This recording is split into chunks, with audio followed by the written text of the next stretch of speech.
तो आप सोते कब हैं देवेंद्र जी? भी 30 सेकंड की रील के कारण कोई बड़ी चीज देखना नहीं चाहता। तो मैं एमएलए था मैं। एमएलए थे, हाँ। और आपकी जानकारी के लिए बताता हूँ, वो बाद में घर में जाकर मुझे गाली देगी, लेकिन एमएलए क्या होता है अमृता को पता नहीं था जब मेरे से शादी की। उसको पॉलिटिक्स की कोई जानकारी नहीं थी। जी जी, इसलिए मेरे साथ शादी की उसने। पहले मैं ये बताना चाहूंगा कि देवेंद्र जी को मैं अभी 10 साल से जानता हूं, 10-11 साल से, और मेरे मन में बहुत इज्जत है उनके लिए, क्योंकि मैं उनके साथ बहुत क्लोजली काम कर चुका हूं। I think we are very privileged and fortunate to have a leader like Devendra ji in Maharashtra. दिन भर रात भर आप काम करते हैं। जो हमारी शेड्यूल्ड मीटिंग्स होती हैं पानी फाउंडेशन की, वो तो खैर दिन में हो जाती हैं, लेकिन कभी कभी कुछ इमरजेंसी मीटिंग्स होती हैं, तो मैं देवेंद्र जी को जब फोन करता हूं तो बोलते हैं आ जाओ रात को 1 बजे, रात को 2 बजे। मुझे याद है एक दफा हम लोग रात को 2 बजे पहुंचे थे। तो जब हम पहुंचे सत्यावर में, तो वहां उनकी मीटिंग चल रही थी। उस वक्त वर्ल्ड कप भी चल रहा था, फुटबॉल वर्ल्ड कप। तो हम लोग को एक कमरे में बैठाया गया, हम लोग ने वर्ल्ड कप आराम से देखा। करीबन 3 बजे उनकी मीटिंग खत्म हुई और हम लोग ने बैठ के बातचीत की। तो आप सोते कब हैं देवेंद्र जी? नहीं, मैं थोड़ा लेट सोता हूँ और जगता भी लेट हूँ। मैं कोई जल्दी उठने वाला आदमी नहीं हूँ, थोड़ा लेट जगता हूँ जी। लेकिन जैसे हम लोग काम करते हैं, आप भी उतना ही काम करते हैं आमिर जी, हमने देखा है।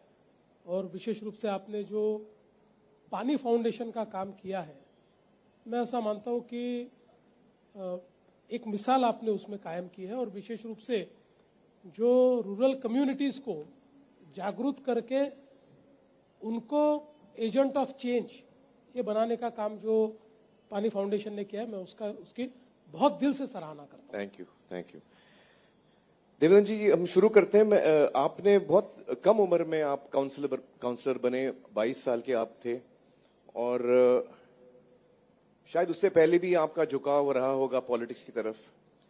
और उस उम्र में हम लोग बहुत, हमारे अंदर आइडियलिज्म होता है।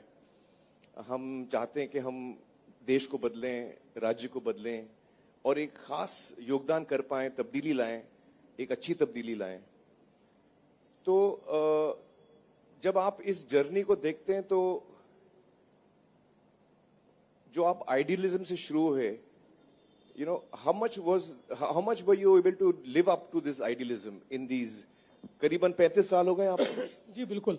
तो ये आइडियलिज्म से जो आपने शुरुआत की थी, वो कहां तक खरी उतरी आपके लिए? देखिए, मैं एक बात कहूंगा कि आइडियलिज्म जो है वो वक्त के साथ साथ आपको यथार्थ भी पता चलता है, परिस्थितियां भी बहुत बदलती है, और कभी कभी आपको कुछ निर्णय भी करने पड़ते हैं।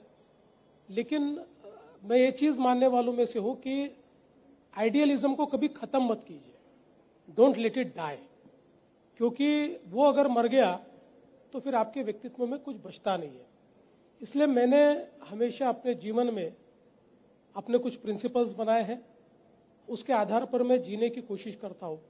लेकिन साथ साथ मैं प्रैक्टिकल भी हूं, क्योंकि वोट की राजनीति में और डेमोक्रेसी में अगर आप चुनकर आते हो, तो आप जो करना चाहते हो, जो बदलाव लाना चाहते हो, जो आइडियलिज्म इन प्रैक्टिस लाना चाहते हो, वो आप ला सकते हो। इसलिए मैंने कई ऐसे लोग देखे कि जिन्होंने वक्त की नजाकत को समझा नहीं और वो समाप्त हो गए, वो चेंज नहीं कर पाए। तो इसलिए मैं जब पीछे मुड़कर देखता हूं, तो हाँ, ये बात सही है कि मैं जिन विचारों को लेकर आया था, शायद 100% उस पर नहीं जी पाया। कभी कभी कॉम्प्रोमाइज किया मैंने, मेरी जिंदगी में कई बार किया। लेकिन मुझे इस बात का समाधान है कि मैंने मेरे पर्सनल इंटरेस्ट के लिए, मेरे स्वार्थ के लिए मैंने कभी कॉम्प्रोमाइज नहीं किया, आज तक नहीं किया और आगे भी नहीं करूंगा। वाह वाह। एक दफा मैं इमरान खान की जो क्रिकेटर पाकिस्तान के, उनकी बात सुन रहा था, उनकी भी बातचीत किसी मंच पर चल रही थी। उन्होंने कहा था कि sometimes you need to compromise to achieve your dreams, but never compromise your dream itself. Absolutely. तो बहुत सही कहा आपने। देवेंद्र जी, महाराष्ट्र करीबन 10% पॉपुलेशन ऑफ इंडिया महाराष्ट्र में है, और शायद पूरे ग्लोब में जो पॉपुलेशन है उसका हम 1.5% है। 100 में से, मतलब इस धरती पे जितने लोग रह रहे हैं 100 में से एक महाराष्ट्रन है। तो ये एक बहुत बड़ी जिम्मेदारी है, आप इस स्टेट को लीड कर रहे हैं। इस बोझ को आप कैसे उठाते हैं, कैसे संभालते हैं? देखिए, बिल्कुल ये एक बहुत बड़ी जिम्मेदारी है। और अगर हम पीछे मुड़कर देखेंगे तो एक बहुत बड़ी लीगेसी हमारे साथ है, एक विरासत है, जिस विरासत ने महाराष्ट्र को तैयार किया है और उस विरासत के वाहक के रूप में आप महाराष्ट्र में काम करते हो।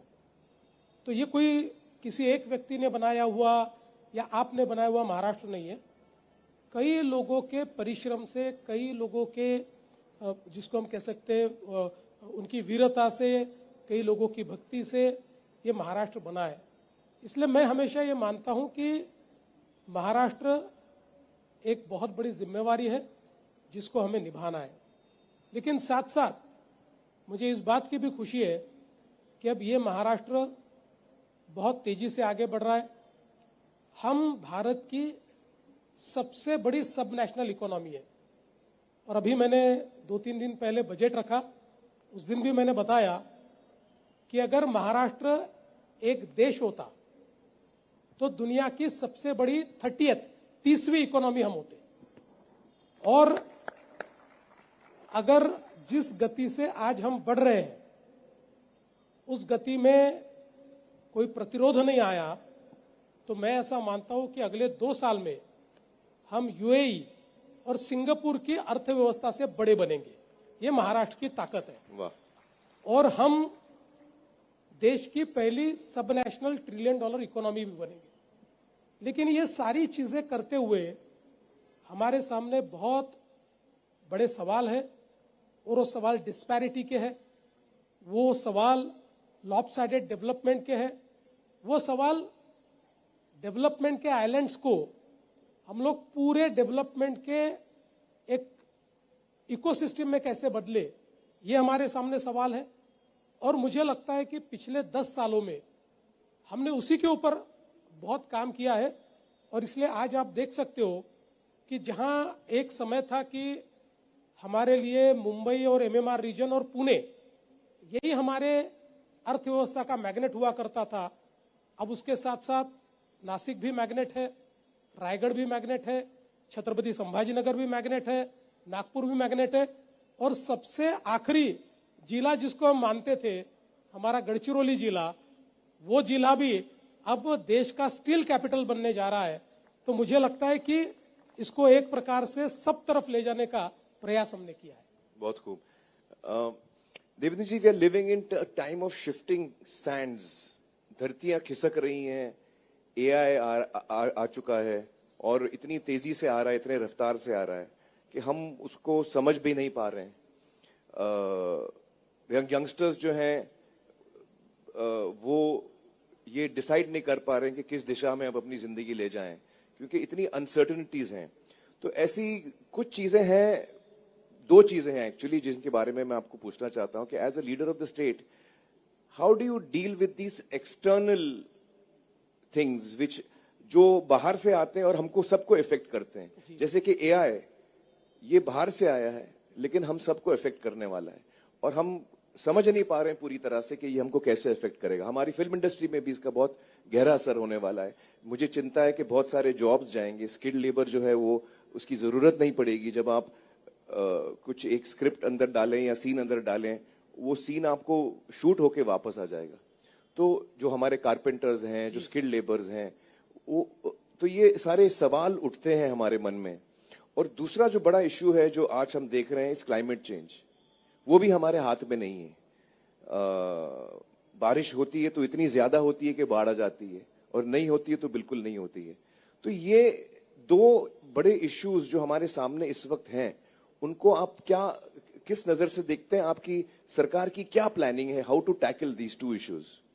देखिए, आपने बहुत सही वर्णन किया कि शिफ्टिंग सैंड्स, क्योंकि हम लोग एक ऐसे डिसरप्शन के एरा में है जहां एक और जियोपॉलिटिकल डिसरप्शन है, दूसरी ओर क्लाइमेट डिसरप्शन है, और तीसरी ओर टेक्नोलॉजी डिसरप्शन है। और इन सबका सीधा परिणाम ये हमारे समाज के ऊपर हमको पड़ते हुए दिखता है। वो पड़ने ही वाला है और पड़ भी रहा है। और मुझे लगता है कि हम लोगों को इसका सामना करना पड़ेगा। देखिए, आप चाहे या न चाहे, एआई की वेव आ चुकी है। एआई की वेव रुकने वाली नहीं है। और आज हमारा जो जॉब मार्केट हमको दिखता है, 1000 दिन बाद ये पूरे तरीके से बदला हुआ होगा। और इसका अगर हमको इस परिस्थिति का मुकाबला करना है तो हमको फ्रंट फुट पर खेलना पड़ेगा। हम लोगों को सामने बढ़कर उसकी तैयारी करनी पड़ेगी। आज महाराष्ट्र में हम लोग ये प्रयास कर रहे हैं कि एआई का अडॉप्शन हम फास्ट कर पाए। देखिए, हम लोग ये प्रयास करेंगे कि एआई को हम अपना टूल बनाए। जैसे आदमी तेज नहीं दौड़ता है, घोड़ा तेज दौड़ता है। घोड़े पर अगर आदमी बैठे तो आदमी तेजी से आगे चला जाता है। उसी प्रकार से टेक्नोलॉजी है। ये टेक्नोलॉजी के घोड़े को अगर हम ठीक ढंग से चला पाए तो निश्चित रूप से उसमें हम लोग बदलाव ला सकते हैं। इसलिए हमने एक 2 pronged स्ट्रैटेजी इसके लिए रखी है। एक और, गवर्नमेंट इसका बहुत तेजी से अडॉप्शन कर रहा है, जिसके कारण मुझे ऐसा लगता है कि हम लोग लोगों के जीवन में परिवर्तन कर सकते हैं। और दूसरा, हम लोग एक एक क्षेत्र का असेसमेंट कर रहे हैं, उस क्षेत्र में क्या डिसरप्शन आ सकता है। देखिए, मैंने बहुत पहले, आज से 7-8 साल पहले, मैंने एआई के बारे में जब पढ़ा था, और उस समय का जो एक इंटरनेशनल रिपोर्ट था, उस रिपोर्ट में कहा था कि एआई के कारण दुनिया में 23 करोड़ जॉब्स जाएंगे। लेकिन उसकी अगली लाइन जो थी वो मेरे लिए बहुत महत्वपूर्ण थी। उसमें लिखा हुआ था 25 करोड़ नए जॉब्स तैयार होंगे। तो मुझे ये लगता है कि इस बात को हमको समझना होगा और एआई रेडी इस प्रकार की हमारी व्यवस्था, हमारे जो बच्चे हैं, हमारा जो जिनको हम हमारा मानव संसाधन कहते हैं, उनको हमको एआई रेडी करना पड़ेगा। अभी मैं आपको एक बहुत ही सिंपल उदाहरण आपको बताता हूं कि किस प्रकार से चीजें बदलती है। हम लोगों ने महाराष्ट्र में एग्रीस्टैक तैयार किया, जिसमें कंप्लीट डिजिटाइजेशन ऑफ एग्रीकल्चर किया हमने। जी। फार्म से लेकर सारी चीजें, और एआई का उपयोग करके महाविस्तार ऐप तैयार किया। अभी एक प्रकार से एजेंटिक एआई जैसा ही ये महाविस्तार ऐप है, जो हर किसान का एजेंट है। और इसमें अभी 30 लाख किसान इसका इस्तेमाल कर रहे हैं। इसमें किसानों को cropping cycle, cropping pattern, weather data, market access, इतना ही नहीं, किसान एक फोटो निकाल के अगर डाल दे तो अगले 15 दिनों में वेदर के फोरकास्ट के आधार पर उसको क्या करना चाहिए, उसको पता चल जाता है कि उसमें पेस्ट आने वाला है या नहीं आने वाला है, या आने वाला है तो उसने क्या करना चाहिए। तो एक प्रकार से क्लाइमेट चेंज से क्लाइमेट रेजिलिएंट एग्रीकल्चर की ओर जाने का रास्ता भी आया है। और 30 लाख हमारे किसान आज उसका इस्तेमाल कर रहे हैं और अपनी भाषा में कर रहे हैं। अब एआई ने ये भी एक बड़ा अच्छा काम किया है। अभी रिसेंटली हमने जो हमारा आदिवासी समाज है उसकी भिली भाषा है, उस भाषा में उसको हमने रेडी कर दिया। तो अब हमारा आदिवासी किसान अपनी भाषा में उससे बात करेगा और उसको जवाब मिलेगा। जी। तो मुझे लगता है कि ये जो अडॉप्शन है, जी, इस अडॉप्शन को भी हमको करना होगा। और उसके साथ साथ एक फ्यूचर रेडी ऐसी जनरेशन भी हमको तैयार करनी पड़ेगी। एक ही चीज आपको बताकर मेरे जवाब को समाप्त करूंगा। आप दुनिया के इतिहास को देखेंगे तो दुनिया ने हमेशा डिसरप्शन देखे। जी, देखिए, जब फर्स्ट इंडस्ट्रियल रिवॉल्यूशन हुआ उस समय घोड़ा गाड़ी, साइकिल से हम मोटर कार पे चले गए। जी। उसके बाद बड़ी बड़ी फैक्ट्रीज बनी, रेलवे आई। रेलवे आई। वहां से लेकर तो हम लोग फोर्थ इंडस्ट्रियल रिवॉल्यूशन पर पहुंचे, जिससे टेक्नोलॉजी ने प्रिसीशन हमारी सारी इस रिवॉल्यूशन में लाया। और दूसरा, चूंकि हम आपने मिलकर इस देश में कंप्यूटर के एरा को और फिर आईटी के एरा को देखा है। और आपको भी याद होगा, जिस समय देश में कंप्यूटर आया था तो इसी प्रकार की बड़ी चर्चा चलती थी, कितनी बेरोजगारी तैयार होगी, कैसे ये कंप्यूटर चलेगा, सारी बैंकें बंद हो जाएगी, बैंकों में कर्मचारी नहीं रहेंगे। और यहां से लेकर तो हमारे देश में फिर यहां तक चर्चाएं हुई कि भाई क्यों कंप्यूटर लाते हो, ये कंप्यूटर क्या अनाज पका लेगा, यहां तक की चर्चा हमने की। पर हमने उसको अडॉप्ट किया।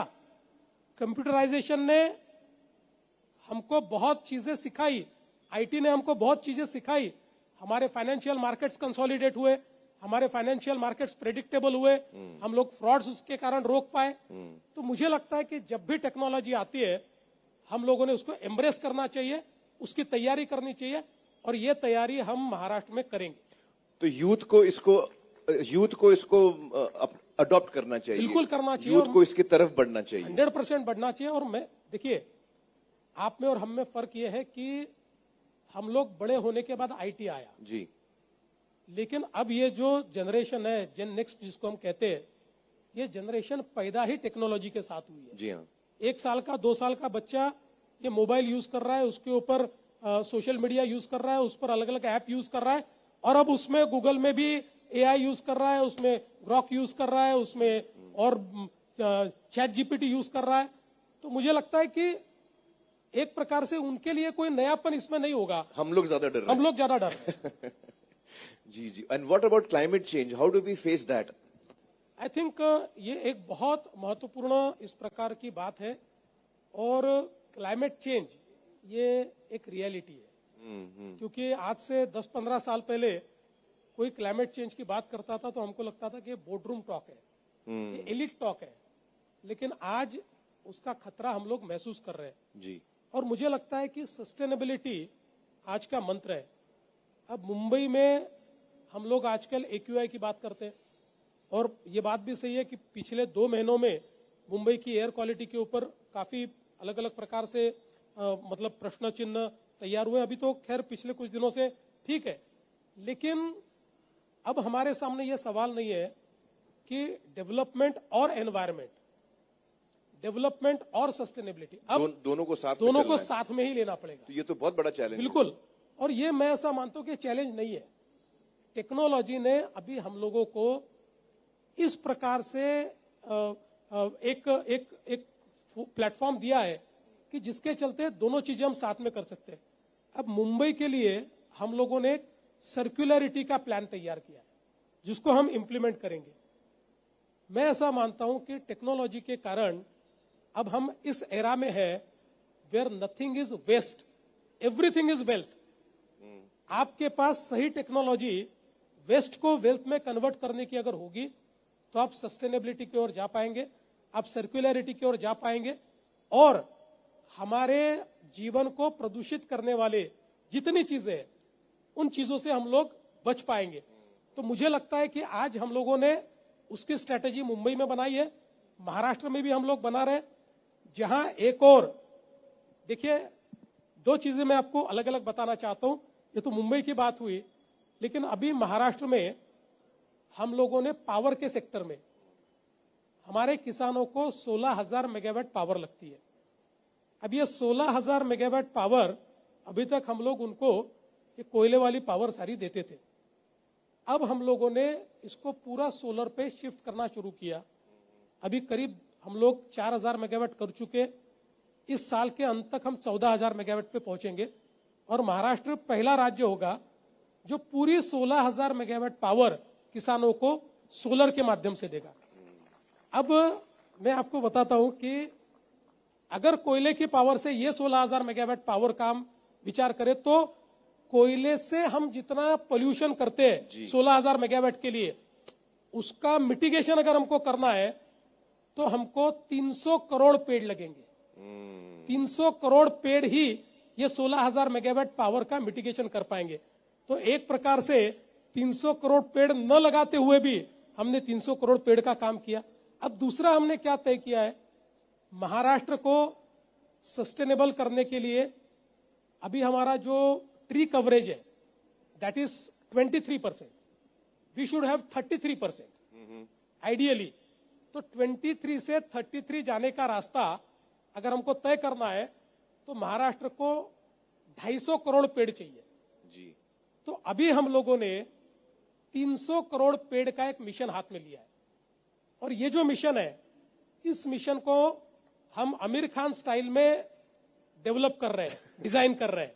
मतलब बिल्कुल नीचे तक जाकर agro climatic condition, soil condition, indigenous species, वहां पर सालों से कौन से पेड़ बचे हुए हैं, इसका मतलब जो बच सकते हैं, ऐसा एक कंप्लीट उसका डिजाइन हम तैयार कर रहे हैं। और हम लोग ये प्रयास करेंगे अगले 7 सालों में ये 300 करोड़ पेड़ हम लगाए। और ये इसलिए पॉसिबल है कि पिछले 2014 से 19 हम लोगों ने, हमारे मुनगंटीवार जी मेरे साथ वन मंत्री थे, तब हम लोगों ने तय किया था 50 करोड़ पेड़ हमने लगाए। और इसका वैलिडेशन कब हुआ? फॉरेस्ट ऑफ इंडिया का रिपोर्ट 2020 में आया, उसमें केवल महाराष्ट्र एक ऐसा राज्य था जिसमें ट्री कवर भी बढ़ा और फॉरेस्ट कवर भी बढ़ा। तो हम लोगों ने वो करके दिखाया है और आगे भी करके दिखाएंगे। बहुत खूब। आज की डेट में आपको महाराष्ट्र के लिए या महाराष्ट्र के सामने 3 सबसे बड़े चैलेंजेस क्या नजर आते हैं? देखिए, सबसे बड़ा चैलेंज तो क्लाइमेट चेंज ही है जी। क्योंकि क्लाइमेट चेंज का जो असर हमारी खेती पर पड़ रहा है, जी स्पेशली एग्रीकल्चर पर। जी। और देखिए, आज हम लोग जब ग्रोथ की बात करते हैं तो अगर आपके 35, 40, 45% लोग ये एग्रीकल्चर पर डिपेंडेंट हो और they are expose to climate change, मतलब अभी पिछला साल था, इतनी सुंदर फसल थी। जी जी। हम लोग ये मानते थे कि एग्रीकल्चर के सेक्टर में हम लोग डबल डिजिट ग्रोथ करेंगे और बेमौसम बरसात ऐसी आई कि एग्रीकल्चर का ग्रोथ रेट सीधा 4% पर आ गया। जी जी जी। ऐसे ही अब ये साल है, इस साल अभी जो वेदर मॉडल्स है वो सारे के सारे वेदर मॉडल्स अल नीनो की बात कर रहे हैं। अल नीनो का अर्थ ये होता है डेफिसिट रेनफॉल। अब डेफिसिट रेनफॉल की बात होती है, तो इसलिए हम लोगों को एक क्लाइमेट चेंज के लिए क्लाइमेट प्रूफ और क्लाइमेट रेडी एग्रीकल्चर की ओर जाना पड़ेगा। जी हाँ। जैसे आपने देखा कि पिछले समय हम सब लोगों ने मिलकर जो पानी का काम किया, जी, उसका फायदा क्या हुआ? तो आज 85% भी बारिश हो गई, तब भी हम लोग खेती बचा सकते हैं। जी। वरना 95% बारिश में भी कई जगह सूखा पड़ता था। तो मुझे लगता है कि ये चीजों को समझकर हम लोगों को हमारे सीड्स इस प्रकार से तैयार करने पड़ेंगे कि अगर बारिश में अंतर आता है तो उसमें स्ट्रेंथ ज्यादा होनी चाहिए। बारिश के 2 दिनों में अगर 25 दिन का अंतर आ गया तो वो सस्टेन कर पाना चाहिए। तो ये सारी इकोसिस्टम, ये सारी चेन हम लोग बनाने की कोशिश कर रहे हैं। जी। और मैं ऐसा मानता हूं कि महाराष्ट्र की ग्रोथ में सबसे बड़ा चैलेंज ये क्लाइमेट चेंज का और एग्रीकल्चर का चैलेंज है, जिसको अगर हम ठीक ढंग से और एग्रीस्टैक और ये जो एआई है इसके माध्यम से, मैं ऐसा मानता हूं कि हम क्लाइमेट प्रूफ एग्रीकल्चर की ओर जा सकते हैं। बहुत खूब। हमने चैलेंजेस की बात की, आपको महाराष्ट्र के 3 सबसे बड़े स्ट्रेंथ्स क्या नजर आते हैं? देखिए, मुझे महाराष्ट्र की सबसे बड़ी स्ट्रेंथ अगर कोई नजर आती है तो यहाँ की एंटरप्रेन्योरशिप। ये बहुत एंटरप्राइजिंग महाराष्ट्र है। हमारे जो युवा है उनमें जो क्षमता है असीमित है। देखिए, आप कई सालों तक हम लोग कहते थे कि देश का स्टार्टअप कैपिटल बेंगलोर है, कभी कहते थे हैदराबाद है, लेकिन पिछले 3-4 सालों से अगर आप लगातार देखेंगे तो स्टार्टअप इंडिया के रिपोर्ट में the startup capital of India is Maharashtra. Maharashtra startup capital है। देश के सबसे ज्यादा जो सफल स्टार्टअप्स है वो महाराष्ट्र में है। और इतना ही नहीं, तो यूनिकॉर्न्स, जी जी। स्टार्टअप जब यूनिकॉर्न में परिवर्तित होता है तो एक अलग लीग में वो जाता है। देश के 25% यूनिकॉर्न्स ये महाराष्ट्र से है। और मैं ऐसा मानता हूं कि आज महाराष्ट्र मैन्युफैक्चरिंग के क्षेत्र में, टेक्नोलॉजी के क्षेत्र में, फिनटेक के क्षेत्र में, हर क्षेत्र में महाराष्ट्र बहुत तेजी से आगे बढ़ रहा है। और विशेष रूप से अब जो फ्रंटियर टेक्नोलॉजीज हैं या नई वेव्स है, उदाहरण के तौर पर अब आईटी की वेव पीछे चली गई और अब new wave is GCC, global capability centres.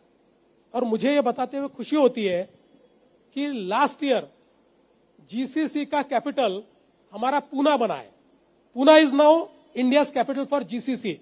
और ऐसा माना जाता है कि दुनिया में अभी जीसीसी एस्टैब्लिश करने के लिए सबसे ज्यादा प्रेफर्ड डेस्टिनेशन अगर कोई हो रहा है तो इंडिया हो रहा है, और इंडिया में महाराष्ट्र हो रहा है। तो मुझे लगता है कि ये जो हमारी बहुत ही एंटरप्राइजिंग इस प्रकार की जो पॉपुलेशन है, हमारे जो यूथ है, ये जिस प्रकार से इनोवेट कर रहे हैं, that is the strength, that is our strength. हमने थोड़ी देर पहले आपने AQI के बारे में बताया, तो मुंबई में AQI बहुत ज्यादा बढ़ रहा है। इसको आप स्पेसिफिकली आप इसको कैसे टैकल कर रहे हैं? देखिए, एक तो मुंबई के सामने सबसे बड़ा चैलेंज ये है कि the entire city is going through a redevelopment process. ये शहर जो है 100 साल, 150 साल, 250 साल ऐसे पुराना बना हुआ शहर है जी। और अब इसमें बहुत तब्दीलियां आ रही हैं, अब इसमें चेंजेस आ रहे हैं, तब्दीलियां आ रही कंस्ट्रक्शंस बहुत हो रहे हैं। और हम लोगों ने भी जिस प्रकार से अर्बन रिन्यूअल की पॉलिसीज ली है, इसके कारण इस शहर में बहुत बड़े पैमाने पर कंस्ट्रक्शन चल रहा है। साथ साथ आप जानते हैं कि जो इंफ्रास्ट्रक्चर का पुश इस शहर को हमने दिया है, उस इंफ्रास्ट्रक्चर को तैयार करते समय भी अल्टीमेटली उसका कोई ना कोई असर तो होता है। असर तो होगा, हाँ। तो हम लोगों ने अभी ये प्रयास किया है कि इसमें हम लोग कोई सस्टेनेबल प्रैक्टिसेस लाए, उसके कुछ एसओपीज हम लोग तैयार करें, कंस्ट्रक्शन मटेरियल से लेकर कंस्ट्रक्शन हैंडलिंग तक ये सारी चीजें अगर सही ढंग से की जाए तो हम कम से कम पोल्यूशन करते हुए हम लोग ये रीडेवलपमेंट कर सकते हैं। तो इसके ऊपर अभी कुछ काम तो हमने किया है, लेकिन परसों एक मैंने कमेटी भी इसके ऊपर तैयार की है कि दुनिया में जो नॉर्म्स इसके लिए तैयार हुए हैं, जो दुनिया में नया अनुसंधान इस पे हुआ है, उसको हम मुंबई में कैसे लाए जी। और साथ साथ एयर क्वालिटी के लिए आप जानते हैं कि एयर क्वालिटी, वाटर क्वालिटी, ये सारी इंटरलिंक चीजें कनेक्टेड है। आज मुझे ये बताते हुए खुशी होती है कि हमारे शिंदे जी यहाँ पर है। शिंदे जी जब मुख्यमंत्री थे उस समय हम लोगों ने मुंबई की महानगर पालिका में एसटीपीज का काम शुरू किया। देखिए, मुंबई जैसा शहर, इसका जो सीवेज वाटर था, ये सीवेज वाटर ब्रिटिश लोगों ने तैयार किए हुए सेटलिंग टैंक्स में जाता था और वो वैसा ही पानी समुद्र में जाता था। इसलिए हम लोग देख सकते हैं, प्रदेश में जाते हैं, विदेश में जाते हैं तो पानी साफ दिखता है, वहां कोई दुर्गंधी नहीं आती। हमारे यहाँ दुर्गंधी आती है क्योंकि अक्खी मुंबई का पानी ये जा रहा है समुद्र में। तो इसके ऊपर जब मैं मुख्यमंत्री था उस समय काफी मैंने प्रयास किया और ध्यान में आया कि इसके नॉर्म्स ही नहीं है। तो फिर झगड़ कर नॉर्म्स तैयार किए, सुप्रीम कोर्ट तक मैं लड़ा और वो नॉर्म्स तैयार किए। उसके बाद हमने उसका काम शुरू किया। बीच में सरकार आई थी कुछ सालों के लिए, कुछ दिनों के लिए, हमारे मित्रों की, उनका इंटरेस्ट नहीं था, उन्होंने ध्यान नहीं दिया। फिर शिंदे जी की सरकारें, हम पीछे लग गए और आज हम लोगों ने उसका काम शुरू किया। अगले साल से हमारे सारे एसटीबीज एक एक करके तैयार हो गए और मैं 100% आज नहीं कहता हूं, 75% पानी जो हमारे समुद्र में गंदा पानी सारा जाता था, हमारा सबका सीवेज जो सीधा सी में जाता था, अब 100% ट्रीटेड पानी ही सी में जाएगा। एक बूंद भी गंदा पानी हम लोग नहीं जाने देंगे। 75% हम लोग इसमें से करेंगे और 25% हम लोगों को चैलेंज ये है, जैसे मीठी है तो मीठी के किनारे बैठी हुई जो झोपड़पट्टी है, उसका जो सीवेज है ये सीधा मीठी में जाता है। तो हम लोगों को ऐसे जो स्पॉट्स है, इन स्पॉट्स में हमको वो पानी कैप्चर करना पड़ेगा, उसको वापस हमारी फैसिलिटी तक ले जाना पड़ेगा और उसको ट्रीट करना पड़ेगा। तो ये 25% के लिए और थोड़ा समय लगेगा। जी जी जी जी। तो ये आपने कहा कि ये आजकल कंस्ट्रक्शन ज्यादा हो रहा है, तो जैसे हो भी रहा है और फैक्ट है, हमको प्रोग्रेस भी चाहिए, डेवलपमेंट भी चाहिए, तो आपके अंदाजे से कितने साल तक हम लोग को ये वी शुड बी रेडी कि थोड़ा AQI हमको तकलीफ दे सकता है? नहीं, देखिए, मुझे ऐसा लगता है कि उसके लिए मतलब जब तक वो चलता रहेगा तब तक AQI खराब रहे, ऐसा मानने वालों से मैं नहीं हूं। जी जी जी। हम लोगों को चीजें, जैसे आज आप देखिए, अब हम मेट्रो का काम करते हैं, तो मेट्रो में हम लोग वायाडक्ट्स, ये किसी फैक्ट्री में तैयार होता है, किसी जगह पर तैयार होता है, और यहां आकर सिर्फ फिट होता है। जी जी जी जी। अब हमारे पास कंस्ट्रक्शन में भी ऐसी टेक्नोलॉजीज आई है, लेकिन आज कई देश जिस प्रकार की टेक्नोलॉजी यूज कर रहे हैं, उसमें 100 मंजिला जो इमारतें हैं, हाँ। वो सारी इमारतें किसी फैक्ट्री में तैयार होती है और यहां आकर केवल फिट होती है, असेंबल होती है। असेंबल होती है। अब उसकी ओर हमको जाना पड़ेगा, और मुंबई में जा रहे हैं, लेकिन उसके लिए भी एक इकोसिस्टम तैयार करनी पड़ती है। अभी मेरे पास एक US की कंपनी आई थी, और उन्होंने मुझे कहा कि हम लोग 40 मंजिला इमारत आपको 120 दिन में बनाकर देंगे, और 150 किलोमीटर में कहीं पर भी हमको ऐसी जगह दीजिए कि जहां पर हम इसको मैन्युफैक्चर कर पाए। और उन्होंने जिस प्रकार के वो तैयार किए हुए जो बिल्डिंग्स बताई, मैं ऐसा मानता हूं कि उसमें जो प्रिसीशन है, वो उसमें जो फिनिश है, वो शायद हमारे किसी भी बिल्डिंग से अच्छा है। तो ये सारी टेक्नोलॉजीज हम लाना चाहते हैं, ताकि हम लोग ये सब चीजें टैकल कर सकें। इससे प्रदूषण को हम रोक पाएंगे। जी जी जी जी जी। देवेंद्र जी, अक्सर जब हम बात करते हैं प्रोग्रेस की, तो हम इकोनॉमिक प्रोग्रेस पे बहुत ज्यादा तवज्जो देते हैं। GDP पे, मतलब लोग पर कैपिटा इनकम कितना है लोगों का, इकोनॉमिक ग्रोथ राज्य का कितना अच्छा हो रहा है। मैं कुछ साल पहले भूटान गया था, तो वो बड़ा जोर देते हैं, हैप्पीनेस कोशेंट को मेजर करते हैं कि भाई आप आर्थिक स्तर पर आप कितने भी अमीर हो, लेकिन आपकी जो जनता है वो खुश कितनी है। तो मुझे वो देखकर, मुझे एक्सपीरियंस करके वो बड़ा अच्छा लगा, और मैं आपसे पूछना चाहता हूं कि हमारे राज्य में और हमारे देश में भी हम कब ये सोच ला पाएंगे अपने लिए, ताकि हम इसकी तरफ बढ़ें। नहीं, मैं बिल्कुल आपसे सहमत हूं कि हम विकास कितना भी कर लें, पर जब तक हम लोग हैप्पीनेस इंडेक्स नहीं बढ़ाएंगे, तब तक उस विकास के कोई मायने नहीं है। और मुझे लगता है कि शायद इसी के चलते हमारे प्रधानमंत्री जी लगातार एक बात पर बल देते हैं, और वो है ईज ऑफ लिविंग। एक सामान्य आदमी को हैप्पीनेस कब आएगा?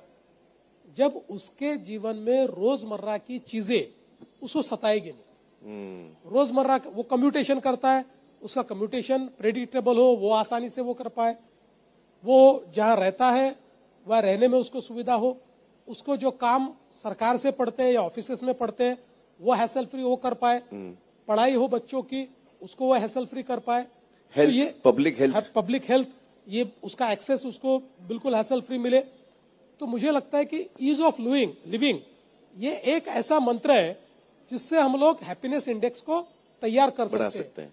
और मैं तो मुंबईकरों को इसलिए सलाम करूंगा कि देखिए, मुंबईकर कितनी तकलीफ सहन करते हैं हम सब लोग देखते हैं जी। यहाँ का जीवन कोई आसान नहीं है, लेकिन फिर भी हमारे देश में जब हैप्पीएस्ट सिटीज का सर्वे हुआ तो उसमें सबसे हैप्पी सिटी मुंबई निकली। तो ये तो मुंबईकरों को मैं सलाम करना चाहता हूं कि ऐसे चीजों में उनका जो रेजिलियंस है, देखिए हैप्पीनेस ये तो कोई आप ऊपर से थोप नहीं सकते, नहीं, तो अंदर से आता है, वो अंदर से आता है। और ये जो अंदर से हैप्पीनेस लाने का मुझे ऐसा लगता है कि वो जज्बा है, तो शायद हम अगर थोड़ा ईज ऑफ लिविंग ला पाएंगे जी, तो मेरे हिसाब से तो हैप्पीनेस इंडेक्स में मुंबई काफी आगे चला जाएगा। मेरा एक और थॉट है इसमें कि मुझे हमेशा ऐसे लगता है कि खुशी जो है, हैप्पीनेस जो है, वो सिर्फ वो एकमात्र चीज है जो देने से मिलती है। बिल्कुल, जब आप खुशी किसी को देते हैं तब आपको खुशी मिलती है। तो yes, we can improve infrastructure, we can improve public health, but I think इसमें आप जैसे लीडर अगर हम लोगों को सही दिशा दिखाएं कि हमें एक भावना पैदा हो as citizens that we feel proud and happy about giving, because according to me उससे जो है वो हम अंदर से बदलते हैं। जब हम किसी को खुशी देते हैं तो हमको खुशी मिलती है। ये एक ही चीज है जो देने से मिलती है। I totally agree with you. बिल्कुल, ये बिल्कुल सही बात है। आप जब किसी को कोई चीज देते हो और उसके चेहरे पे मुस्कुराहट लाते हो, दिखती है, मुझे लगता है कि that is the best return on investment. जी जी। मेंटल हेल्थ एक बहुत बड़ा इशू बनते जा रहा है हमारे सामने। हम देख रहे हैं कि हमारी जो युवा पीढ़ी है वो बहुत स्ट्रगल कर रही है। ये हमारे पास इतने साइकेट्रिस्ट या साइकोलॉजिस्ट भी नहीं है हर साल जितने भी आते हैं, क्योंकि हमारी आबादी इतनी ज्यादा है। तो ये एक बड़ा विषय है जो पूरा समाज इससे जूझ रहा है, स्पेशली जो हमारे यंगर जनरेशन है वो इससे जूझ रहा है। तो इसको आपको क्या लगता है, इसको हमें कैसे टैकल करना चाहिए? इसके लिए आपको एक अलग से कमिटी बनानी है, स्पेशल कमिटी जो इसके बारे में सोचे देखे, क्योंकि ये एक आगे जाकर क्योंकि we are a young nation, we have to be happy in our minds. Guruji भी बैठे हैं यहाँ पे, I think, don't you agree Guruji? This is something which is a very important aspect of our society. इसके बारे में आपने क्या सोचा है? देखिए, बिल्कुल आपने सही बात कही। आज मेंटल हेल्थ इश्यूज ये बिल्कुल फोर फ्रंट पर है और फॉर्चुनेटली लोग एक्नॉलेज भी कर रहे हैं। जी जी। कई बार लोग एक्नॉलेज भी नहीं करते थे क्योंकि स्टिग्मा होता है टैबू उसके साथ। के रूप में, एक स्टिग्मा के रूप में देखा जाता था। लेकिन आज उसको एक्नॉलेज भी किया जा रहा है। क्योंकि मेरा अपना मानना है कि चूंकि हमारी लाइफ बहुत बदली है।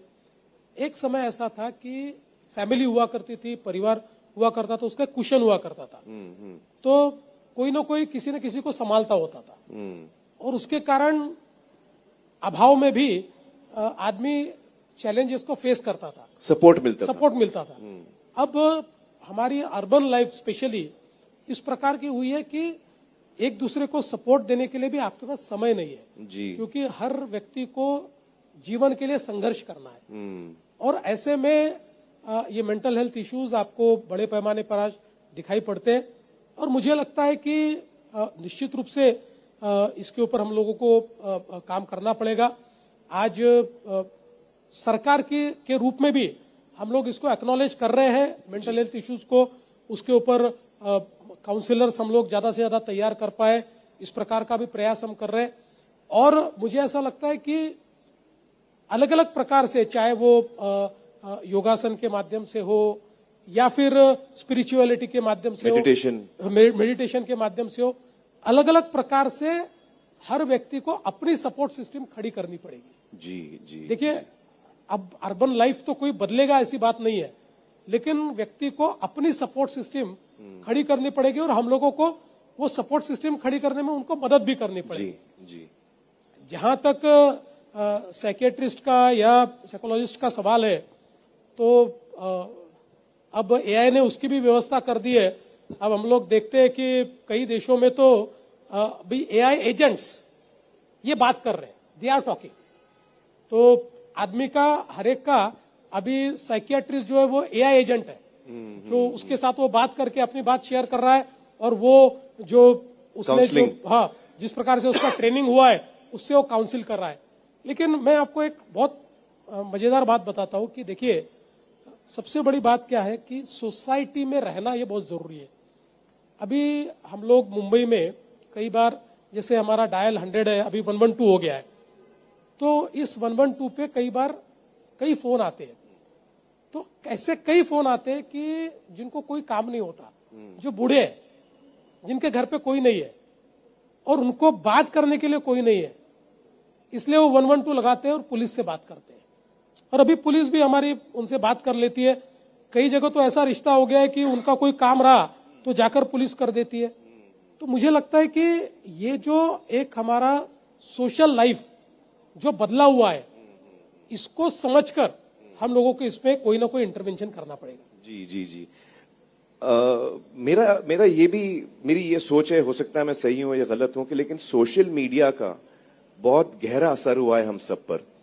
और हालांकि सोशल मीडिया हमें बहुत फायदे का भी है, लेकिन बहुत सारी चीजों में हम देखते हैं कि, जैसे मैं अपनी बात करूं, मैं एक टाइम था जब मैं इतनी किताबें पढ़ता था कि हफ्ते में मैं 2-3 किताबें पढ़ लेता था, और without a book I was never, मतलब गाड़ी में मैं हूं तो पढ़ रहा हूं, सुबह नाश्ता कर रहा हूं तो मैं किताब पढ़ रहा हूं, रात सोने से पहले, डिस्पाइट मैं हेक्टिक शेड्यूल में किताबें पढ़ता था। अब मैं यूट्यूब पे टाइम वेस्ट कर रहा हूं, इंस्टाग्राम के रील्स देख रहा हूं, और मुझे पता भी है कि ये मेरे लिए ठीक नहीं है, लेकिन वो उनकी जो एआई, जो हम कह रहे हैं कि हमको एआई का इस्तेमाल करना है, लेकिन इन्हीं लोगों ने जो एआई बनाते हैं उन्होंने ऐसा बनाया है कि वो आपको ऐसे वीडियोस दिखाते हैं कि आप बस उसी में खो जाते हैं, उसका एक हिप्नोटिक उसका इफेक्ट होता है। चलिए, हम तो, हमारी तो उम्र हो गई है, लेकिन मुझे फिक्र है यूथ की, जो हम देख रहे हैं यूथ में जो यंगस्टर्स हैं, बच्चे हैं, उनके लिए, उनके ऊपर एक साइकोलॉजिकल बहुत गहरा असर पड़ सकता है। तो मैं किसी चीज के खिलाफ नहीं हूं, लेकिन इस पे सोच विचार करना बहुत जरूरी है। बहुत सारे देश हैं जो धीरे धीरे अब वो रूल ला रहे हैं कि 16 बरस की उम्र से पहले बच्चे जो हैं वो सोशल मीडिया का इस्तेमाल नहीं कर सकते। अब ये कैसे मुमकिन होगा वो अलग बात है, लेकिन सोच तो सही है, क्योंकि उनके माइंड्स करप्ट हो रहे हैं, उनकी रीवायरिंग हो रही है ब्रेन्स की। तो इस पे आपको क्या लगता है हमें क्या करना चाहिए? क्योंकि ये जो मेंटल हेल्थ के इश्यूज हैं, जो आप बोल रहे हैं ना, फैमिली सपोर्ट चाहिए हमको, हम कट रहे हैं एक दूसरे से, हम कट रहे हैं, हम अपने रिश्तों से कट रहे हैं। तो इस पे बहुत खास ध्यान देने की जरूरत है, मुझे लगता है। मैं आपसे टोटली एग्री करता हूं। देखिए, ये जो सारे सोशल मीडिया प्लेटफॉर्म्स है, ये जिस प्रकार से एआई एल्गोरिदम से आपको एक प्रकार से ग्लू कर देते हैं, फंसा देते हैं। आपको जो पसंद है वही आपको उसमें दिखता है और आप वही कंज्यूम करते रहते हो, और फिर धीरे धीरे आपके माइंड को उसी प्रकार से शेप भी वो कर देते हैं जी।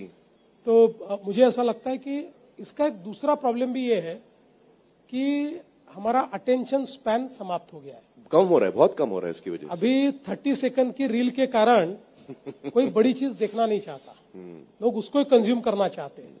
इसलिए जैसा आप कह रहे हैं, मैं भी एक जमाने में इतना पढ़ता था, मेरा भी पढ़ना कम हो गया है। जी। तो मुझे लगता है कि इट्स अ सीरियस चैलेंज। और ऐसा कोई लॉ ला सकते हैं बच्चों के लिए? अभी अपने देश में कई राज्यों में ये विचार चल रहा है कि 16 साल से नीचे के बच्चों पर कुछ निर्बंध हम लोग लाए जी। और मुझे लगता है कि अल्टीमेटली कोई ना कोई विचार तो इसके ऊपर करना पड़ेगा। तो मैं आज तो इतना ही कहना चाहता हूं कि हम उसको बैन करेंगे या नहीं करेंगे, ऐसा मैं नहीं कहता, बट ये जो 16 साल से नीचे के बच्चों पर उसका असर पड़ रहा है, उस असर को हम कैसे समाप्त करें, कैसे मिनिमाइज करें, इसके ऊपर उपाय योजना करना ये बहुत जरूरी है और महाराष्ट्र वो करने की कोशिश करेगा। जी जी जी। इससे रिलेटेड मेरा एक थॉट है कि हमने सत्यमेव जयते जब शो किया था, उसमें हमने स्पोर्ट्स का एक टॉपिक उठाया था, और जब मैं स्कूल में पढ़ रहा था तो सारे सब्जेक्ट्स थे, मैथ्स, साइंसेस, हिस्ट्री, ज्योग्राफी। वो कुछ मैंने जब जो कुछ सीखा इन दोज ग्रोइंग इयर्स, जब मैं बड़ा हो रहा था, उससे कहीं ज्यादा इन्फ्लुएंस मुझे स्पोर्ट्स का हुआ था।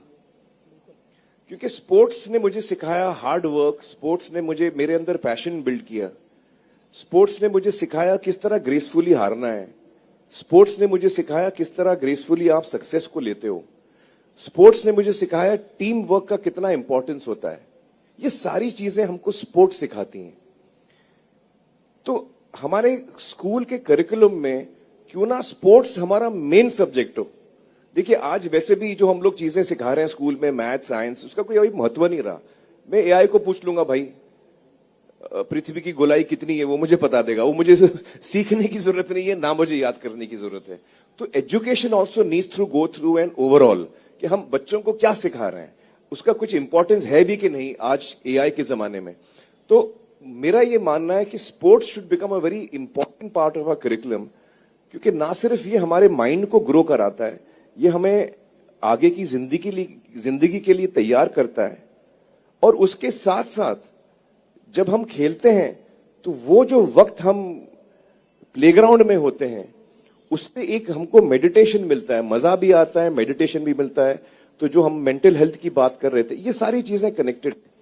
मेरा ये दावा है कि हर इंसान भारत देश में अगर हफ्ते में 3 घंटा अपने चॉइस का खेल खेले, हो भले टेबल टेनिस हो, वॉलीबॉल हो, कुछ भी जो अपने चॉइस का आप हफ्ते में 3 घंटा आप कोई भी स्पोर्ट अपना खेलें, मेरा ये मानना है कि आपकी जिंदगी बदल जाएगी, आपके हेल्थ इश्यूज कम हो जाएंगे, हम लोग फिटर एज ए सोसाइटी हो जाएंगे।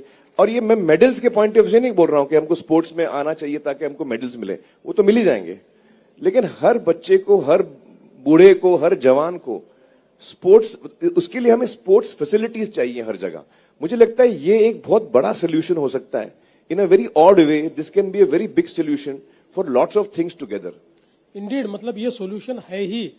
और मुझे ऐसा लगता है कि जैसे पिछले 10 सालों में खेलो इंडिया, ये जो एक मुहिम हमारे देश में शुरू हुई और विशेष रूप से स्कूल के बच्चों में खेलने के प्रति एक चाह निर्माण हो, इस दृष्टि से आज खेलो इंडिया प्लेटफॉर्म ये देश का सबसे बड़ा प्लेटफॉर्म बना है। लाखों बच्चे खेल रहे हैं और धीरे धीरे खेल को करियर भी बना रहे हैं। अभी तक पिछले 10-15 साल पहले हमारे देश में अच्छे बच्चों का खेल छूट जाता था कि भाई तेरी 12वीं है, ये खेलने से थोड़ी तेरे को नौकरी मिलेगी, ऐसा बोल के उसको छोड़ दिया जाता था। अब ऐसा नहीं है, अब खेल एक करियर भी बन रहा है। और विशेष रूप से सारी गवर्नमेंट्स, यानी हमारी हो, सेंट्रल की गवर्नमेंट हो, खेल में अब निवेश भी करती है, पैसा भी लगाती है। हम लोग स्टेडियम्स बनाते हैं, इंफ्रास्ट्रक्चर बनाते हैं। आज तालुका लेवल तक हमारे इंफ्रास्ट्रक्चर्स ये खेल के मतलब क्षेत्र में आपको देखने को मिलते हैं। बिल्कुल किसी एक छोटे से तालुका के गांव में भी आपको बॉक्सिंग रिंग भी आज देखने को मिलती है। कबड्डी तो खैर वहां खेलते हुए आपको दिखाई पड़ते हैं। सारे प्रकार के खेल, इंडोर खेल भी आज आपको वहां पर दिखाई पड़ते हैं। तो मुझे लगता है कि ये निश्चित रूप से एक बहुत अच्छी स्ट्रैटेजी है। और अब पिछले समय हमने महाराष्ट्र की पहली स्पोर्ट्स यूनिवर्सिटी ये पुणे में शुरू की है। अब दूसरी स्पोर्ट्स यूनिवर्सिटी नागपुर में हम लोग अगले साल शुरू करने जा रहे हैं। तीसरी स्पोर्ट्स यूनिवर्सिटी हम लोग छत्रपति संभाजीनगर में शुरू कर रहे हैं। तो पहली बार सरकार भी स्पोर्ट्स यूनिवर्सिटी शुरू करके स्पोर्ट्स एक करियर भी है, इसको भी हम लोग एक्नॉलेज करने की कोशिश कर रहे हैं। और मुझे लगता है कि निश्चित रूप से मतलब 100 मर्ज की एक दवा ये स्पोर्ट्स है। अब बिल्कुल मैं पूरी तरह सहमत हूं, लेकिन हम लोग अपने करिकुलम में इसको एक खास दर्जा क्यों नहीं दे सकते? नहीं है, उसमें उसका दर्जा है ही। पीटी क्लास में हम लोग कुछ थोड़ा बहुत कर लेते, वैसे नहीं होना चाहिए। बिल्कुल बिल्कुल नहीं, उसको और इम्प्रूव करने की आवश्यकता है। जी जी जी, बिल्कुल करेंगे। एक मेरा सवाल है जो थोड़ा ट्रिकी सवाल है। मैं कुछ साल पहले अर्थशास्त्र पढ़ रहा था और जिसको कुछ लोग चाणक्य नीति भी कहते हैं। तो चाणक्य जी ने वो लिखा था और उस समय के करीबन 1800 या 2000 साल पहले की बात है। उन्होंने रिकॉर्ड किया था कि बहुत सारी चीजें उन्होंने उस वक्त की रिकॉर्ड की थी कि एक अच्छा राजा, उसकी क्या क्या रिस्पॉन्सिबिलिटीज होती हैं, क्या कर्तव्य होता है, सिटीजन्स का क्या कर्तव्य होता है। जब मैंने वो किताब खत्म की तो मुझे एक चीज का एहसास हुआ कि मनुष्य ये 2000 साल में बदला नहीं है। टेक्नोलॉजी बदल गई है, हम जो कपड़े पहनते हैं वो बदल गए हैं, लेकिन मनुष्य वहीं का वहीं रहा है। क्योंकि उसमें जो क्राइम्स की लिस्ट आप देखेंगे तो आपको लगता है अच्छा ये क्राइम उस वक्त भी चल रहा था, ओके। राजा का सबसे बड़ा प्रॉब्लम क्या था? करप्शन, कि करप्ट मिनिस्टर को कैसे हैंडल करें, करप्ट एडमिनिस्ट्रेटर को कैसे हैंडल करें। तो मुझे रियलाइज हुआ कि ये आज की बात नहीं है, ये सिर्फ हिंदुस्तान की बात नहीं है, ये शायद मनुष्य ही ऐसा है कि हम में वो एक क्वालिटी है जो हम अपने आप को, जो इंटेग्रिटी से हम हट जाते हैं और करप्शन की ओर बढ़ते हैं। और करप्शन सिर्फ पैसे का नहीं होता। आज हम देख रहे हैं एप्स्टीन फाइल्स के बारे में हम रोज देख रहे हैं। That is another level of corruption only, total mental corruption. तो ये करप्शन हमारे अंदर से कब हटेगा, कैसे हटेगा, आपके क्या विचार हैं इस पे? देखिए, जिस समय मैं कुछ साल पहले जापान, माफ कीजिएगा मैं इंटरप्ट कर रहा हूं, मैं कुछ साल पहले जापान गया था। जापान जब मैं गया तो वहां पे जो कोई भी क्षेत्र में काम कर रहा है, चाहे वो कोई भी प्रोफेशन में हो, कोई वेटर है, कोई ड्राइवर है, टैक्सी चलाते हैं, मैंने पूरे ट्रिप, हम लोग थे करीबन 1 हफ्ता 2 हफ्ता, मैंने कई लोगों को टिप देने की कोशिश की, उनमें से एक ने भी टिप नहीं लिया। हम लोग, किरण जी और मैं रात को कहीं गए थे कैरियो के बार जो होता है, तो जो लड़का चला रहा था वो 18 साल का लड़का था. Young boy was running the karaoke bar. जब हम वहां से निकले तो मैंने टिप देने की कोशिश की. किरण ने बोला क्यों आप टाइम वेस्ट कर रहे हो, वो नहीं लेने वाला. मैं बोला ये 18 साल का लड़का है, उसको जरूरत पड़ेगी. देवेंद्र जी उसने भी नहीं लिया. उसने बोला नहीं, हमको हमारी सैलरी मिलती है. तो जापान में ऐसी क्या बात है, उसकी सोसाइटी में ऐसी क्या बात है, जब वो टिप नहीं लेते तो वो घूस क्या लेंगे. उनका सेल्फ रिस्पेक्ट इतना हाई है. तो ये हम अपने समाज में कब देख पाएंगे.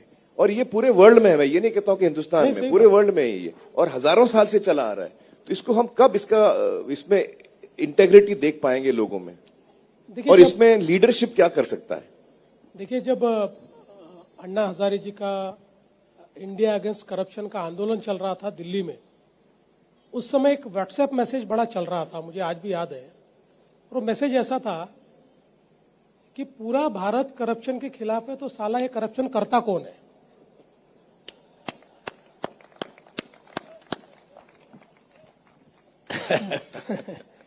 नहीं, वो हम सब में है.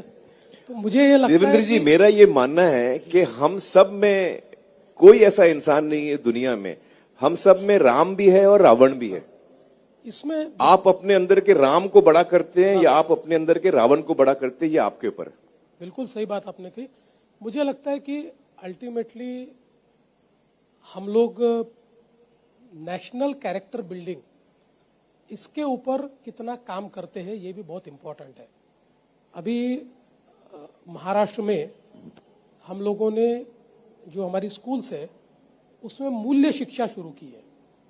और जो हमारे संवैधानिक मूल्य है, उन मूल्यों को हम बच्चों को पढ़ा रहे हैं. पहले शिक्षकों को ट्रेन किया है. हमारे शांतिलाल जी मुथाए पुणे के बहुत अच्छा कार्य करते हैं, आप भी उनको जानते हैं. शांतिलाल जी ने इसमें पहल की है. और सारे बच्चों को हम लोग संवैधानिक मूल्य पढ़ाने की कोशिश कर रहे हैं, क्योंकि इस देश के अंदर सबको अपने हक मालूम है, लेकिन किसी को अपनी ड्यूटी मालूम नहीं है, क्योंकि हमने कभी किसी को ड्यूटी सिखाई नहीं है. तो मुझे ऐसा लगता है कि देखिए, एक जमाने में हम लोग कहानियां सुनते हैं भारत महान था. क्यों महान था? क्योंकि उस समय नेशनल कैरेक्टर बिल्डिंग, व्यक्ति का चरित्र निर्माण और उसमें से देश का चरित्र निर्माण एक महत्वपूर्ण विषय माना जाता था. आज हम लोग मार्कशीट के होड़ में ऐसे लगे हुए हैं कि 100 में से 100 मार्क मिल. और देखिए, इतनी मतलब होशियार जनरेशन तैयार हो गई. मैं देखता हूं कि 100 में से 99 से 100 में 25 लोग होते हैं एक दूसरे से कॉम्पीट करते हुए जी. तो हमारा कॉम्पिटिटिवनेस तो बढ़ गया, शायद हमारी बौद्धिक क्षमता भी बढ़ गई. लेकिन किसी भी बौद्धिक क्षमता को बढ़ते हुए जो एक उसको एथिकल, मुझे ऐसा लगता है कि थिंकिंग, उसको बढ़ाने की जो आवश्यकता है, शायद कहीं ना कहीं उसमें हम कम पड़ रहे हैं. जी. और उसके ऊपर हमको काम करना, ध्यान देना पड़ेगा. बिल्कुल ध्यान देना. मेरा ये मानना है देवेंद्र जी के जो क्रिएटिव लोग होते हैं समाज में, नेशन बिल्डिंग की जब हम बात करते हैं तो नेशन क्या होता है? इमारतों से तो नेशन नहीं बनता. नेशन बनता है लोगों से. और मेरा कई सालों से ये मानना रहा है कि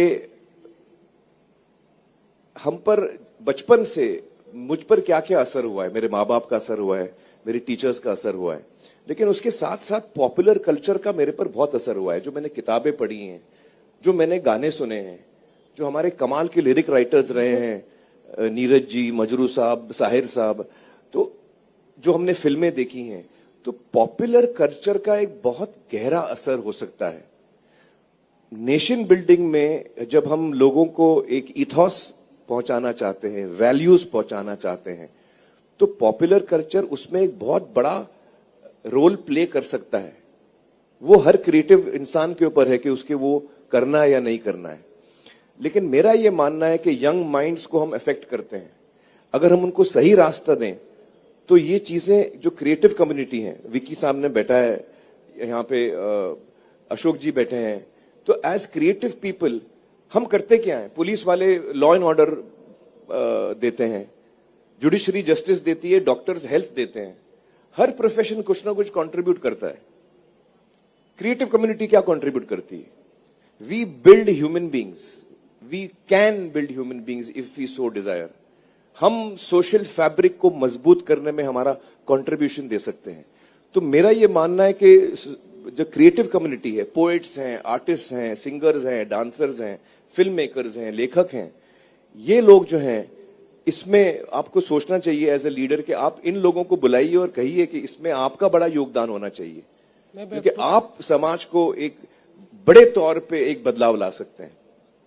ये बिल्कुल सही बात है। और मेरा अपना भी मानना है कि जो पॉपुलर कल्चर है उसका बहुत असर हमारे ऊपर होता है। उसमें उसका अच्छा भी होता है, बुरा भी होता है। बिल्कुल होता है। मतलब देखिए, अब जब हम लोग बड़े हुए तो उस जमाने में रामायण महाभारत हम लोग ये टीवी पे सीरियल देखते थे, तो उसका एक लॉन्ग लास्टिंग असर हमारे ऊपर रहा है। जी जी जी। जिस प्रकार से मतलब वो सारी भूमिकाएं हमने देखी है, या हम लोग जो बचपन में कहानियां सुनते हैं, कहानियां पढ़ते हैं, उसका एक असर हमारे ऊपर होता है। क्योंकि ये सारी कहानियों में देखिए, अल्टीमेटली जब सही बात करने वाला हीरो होता है जी, और गलत बात करने वाला विलन होता है, तो कोई जिंदगी में विलन नहीं बनना चाहता। बिल्कुल, सब हीरो बनना चाहते हैं, तो सही काम करना चाहते हैं। इसलिए मुझे लगता है कि ये सारी चीजें जो सही है, वो चीजें क्रिएटिव पद्धति से कम्युनिकेट होनी चाहिए। और निश्चित रूप से इसमें कल्चर का एक बहुत बड़ा योगदान हो सकता है। और शायद हम लोगों ने उसको एक टूल के रूप में जितना इस्तेमाल करना चाहिए नहीं किया, उतना नहीं किया है, उसको किया जाना चाहिए। और मुझे लगता है कि सरकारों ने भी इतना उसको इम्पोर्टेंस नहीं दिया है, क्रिएटिव कम्युनिटी को इतना इम्पोर्टेंस नहीं दिया है, कल्चर को। अगर हम दें उसको, तो मेरा ये मानना है कि एक बहुत बड़ी तब्दीली आ सकती है समाज में। देखिए, क्रिएटिविटी का प्रॉब्लम क्या होता है कि वो किसी अनुशासन में बनता नहीं है, उसके अपने नियम होते हैं। सही कहा आपने, लेकिन हम गाइडेंस दे सकते हैं, हम उसको एक नहीं, इनकरेजमेंट दे सकते हैं। मैं इसको गलत नहीं मान रहा हूं, लेकिन इस कारण से इसमें सरकार कोई बहुत कुछ नहीं कर सकती। जी जी। देखिए, सरकार तो क्या करती है, सरकार नहीं, इसमें लॉ तो आप नहीं ला सकते हैं। एक करिकुलम तैयार करके सरकार अपना आगे बढ़ती है। लेकिन मुझे लगता है कि निश्चित रूप से एज अ सोसाइटी हम लोग इस प्रकार की जो मतलब क्रिएटिविटी है उसका इस्तेमाल जरूर कर सकते हैं। बिल्कुल बिल्कुल। देवेंद्र जी, एक लास्ट में आपको सीरियस सवाल पूछूंगा, फिर मैं कुछ लाइट सवाल भी पूछना चाहूंगा आपको। हम जो इलेक्टोरल प्रोसेस देखते हैं हिंदुस्तान में, उसमें हम रिफॉर्म्स कब देख पाएंगे? मैं अपना क्वेश्चन और समझाता हूं आपको। हमारे यहाँ प्रोसेस है फर्स्ट पास द पोस्ट, यानी कि जितने लोग इलेक्शन के लिए खड़े हैं, अगर 10 कैंडिडेट हैं, 12 कैंडिडेट हैं, तो उनमें से जिसको भी एक वोट बाकी 10 से मिल गया तो वो इलेक्शन जीत जाता है। ये हमारा रूल है, हम इस फॉर्मेट को फॉलो करते हैं, फर्स्ट पास द पोस्ट।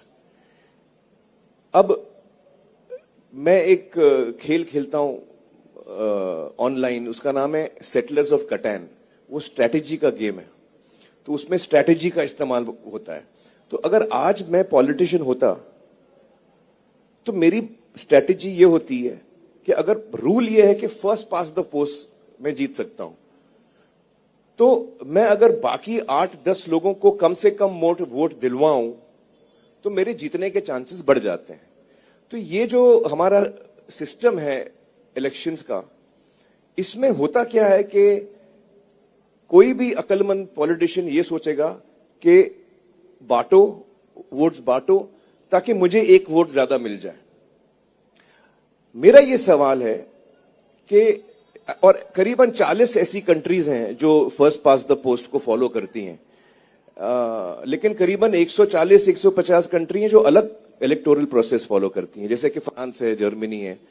तो वहां पे उनका प्रोसेस होता है कि किसी भी व्यक्ति को इलेक्शन जीतने के लिए 51% यानी कि मेजॉरिटी जीतना पड़ता है। जब आप गेम का रूल चेंज करेंगे तो एज अ गेम प्लेयर मेरी स्ट्रैटेजी भी चेंज होगी। मेरी स्ट्रैटेजी होगी कि मैं लोगों को जोड़ने की कोशिश करूं। Instead of being exclusive in my strategy, I will be inclusive in my strategy. ये मेरे मन में काफी टाइम से थॉट आ रहा है क्योंकि हमारा देश इतना विशाल है, हमारे अंदर इतनी काबिलियत है। तो अगर हम पॉलिटिकल रिफॉर्म्स लाएं जिसमें हम इस चीज पे ध्यान दें, आपको क्या लगता है? देखिए, मुझे ऐसा लगता है कि जिस समय हमारा संविधान बना और हमने डेमोक्रेटिक प्रोसेस को अपने संविधान की रीढ़ के रूप में स्वीकारा, उस समय हमारे यहाँ पर वोटिंग की पद्धति कैसी हो, इसके ऊपर एक लंबा डिबेट हुआ, जिसमें फर्स्ट पास द पोस्ट पे ऊपर भी बात हुई, प्रेफरेंशियल पद्धति पर भी बात हुई, 51% प्रेफरेंशियल रिप्रेजेंटेशन पर भी। अल्टीमेटली हमारे संविधान लिखने वालों ने ये विचार किया कि this is a very diverse country. ये डाइवर्स कंट्री में पहले तो हम लोग 2 पार्टी सिस्टम नहीं ला सकते, ये मल्टी पार्टी सिस्टम से चलेगी जी। और मल्टी पार्टी सिस्टम में डाइवर्सिटी को एक्नॉलेज करना है और डाइवर्सिटी को वॉइस देना है जी। तो हमारे लिए बेस्ट चीज ये है कि मेजॉरिटी से हम लोग निर्णय करें, क्योंकि जितनी डाइवर्सिटी है उतने प्रकार के मत है जी।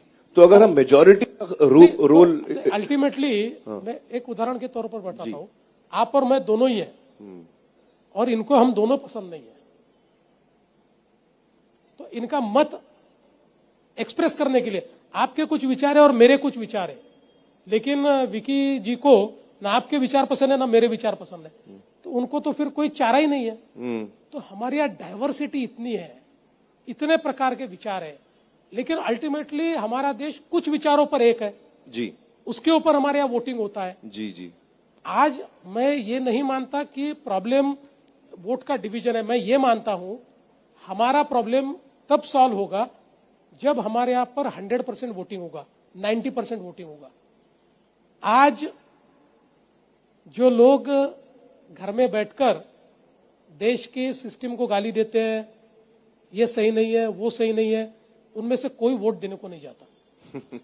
डेमोक्रेसी में बदलाव वोटिंग से होता है। आप देखिए अगर 90% 80% वोटिंग चला जाए तो देश का चुनाव केवल मुद्दों पर होगा, और मुद्दों पर जब चुनाव होगा तो आप कैंडिडेट है मैं कैंडिडेट हूं, मुझे मेरे मुद्दे कहने पड़ेंगे, आपको आपके मुद्दे कहने पड़ेंगे, और मुद्दों पर ही वोट होगा। मुझे लगता है 51% से वो ज्यादा होगा।